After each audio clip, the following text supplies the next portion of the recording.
right, so my section now looks like that. Step over, Taylor. There we go, like that. Clip. All right, so here comes crochet.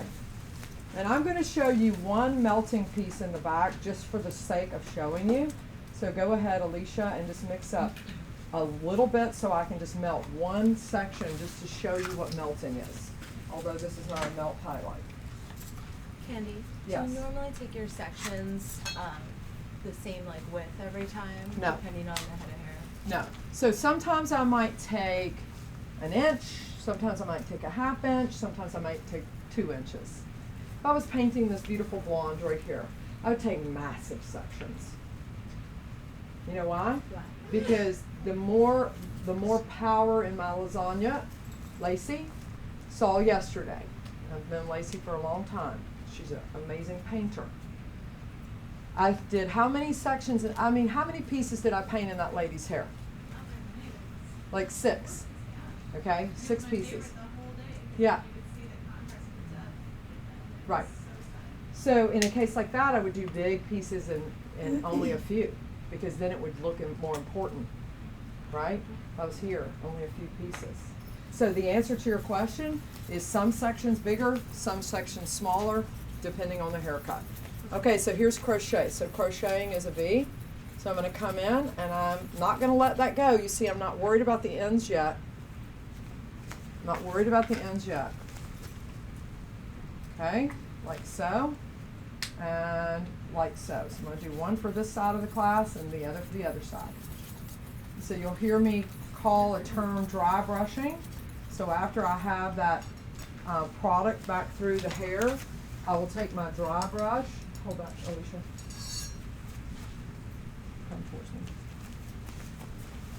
Okay, and now I have what in my hand? Loader brush. Yeah, you bet you're sweet. Because look how easy that is. So my loader brush. Okay, so my loader brush. Now I can take my dry brush, which is just a cleaned off brush, and I can diffuse the lines.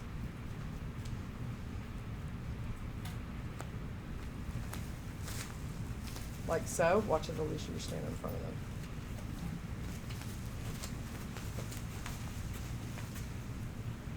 Okay, so you saw how I did that? Did I paint it all the way to the scalp? No. No.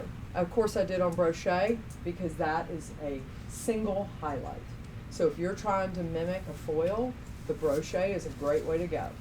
But if you're trying to make these looks that are darker at the scalp and lighter on the ends, that's another good way to go. Okay?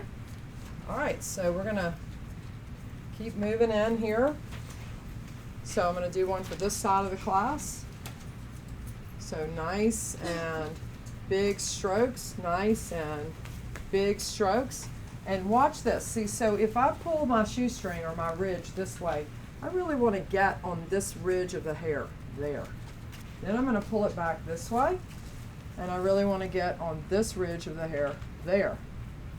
When I talked about seamless highlights, there's your answer. If I'm painting straight down on the section, what am I getting? A stripe. But if I'm painting on the side of the section, what am I getting?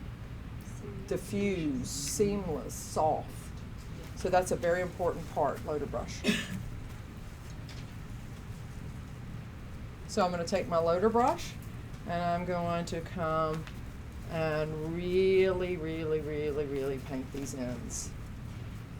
Oops. And if that happens, which it does, you just pull it off, get a baby wipe, which is my next thing that I love more than anything in the whole wide world is a baby wipe. And it keeps you clean. So you see, I'm still not on the ends, am I? Because if my product is not nice and smooth and straight and perfect and great, why? Then I can't hold this hair, can I? If I've already painted it on the ends and it's all on my fingers because I have to pick it back up. So what if I just drop that? What would happen if I just drop that?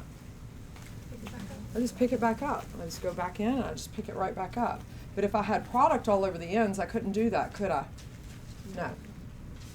Okay, so now I'm going to come through to the ends here, and I'm going to really saturate. Okay?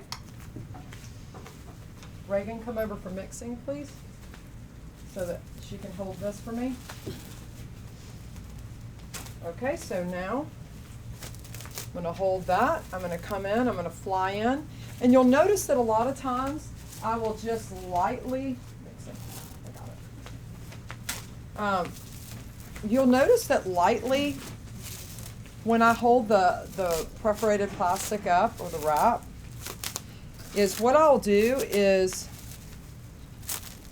sometimes when I'm not having a challenge this morning, sometimes what I'll do is I'll take it like this and I'll just do a light fold like that, and I'll fly in, and that fold is a nice line in which it helps me to stay clean, and when I drop the next section of hair down, it lifts it, right?